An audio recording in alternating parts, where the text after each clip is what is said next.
بوڑھا باپ اور بیٹی۔ سارے بیٹے آس پاس بیٹھ گئے۔ بوڑھے باپ نے تلاوت ختم کی، قرآن کو بند کیا، آنکھوں سے لگایا، چوما اور احترام سے سرہانے رکھ دیا۔ ایک نظر سب پر ڈالی اور کہنے لگا، میں اپنی زندگی گزار چکا ہوں، اس سے پہلے کہ میری آنکھیں بند ہو جائیں اپنی جائیداد تم میں تقسیم کر کے جاؤں۔ سب کو اچھا خاصا حصہ ملے گا، مگر یہ تمہاری ذمہ داری ہے کہ تم اپنی بہنوں کو مجبور کرو کہ وہ اپنے حق سے دستبردار ہو جائیں، ورنہ۔ سب سے چھوٹا بیٹا بولا، ورنہ کیا ابا جان؟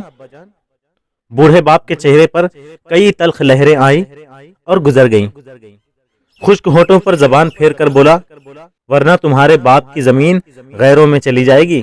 چھوٹا ذرا خودسر سا تھا، پوچھنے لگا، ابا جان، بیٹی کو جائیداد سے حق دینے کا حکم تو خدا کا ہے، کیا خدا کو یہ علم نہ تھا کہ بیٹی کو حصہ دینے سے زمین غیروں میں چلی جائے گی؟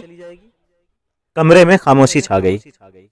کسی کے کچھ بولنے سے پہلے وہ پھر بول اٹھا، بیٹی کو زمین دیتے ہوئے آپ کو لگا کہ زمین غیروں میں چلی جائے گی، مگر داماد کو بیٹی دیتے ہوئے آپ نے کیوں نہ سوچا کہ بیٹی غیروں میں چلی جائے گی؟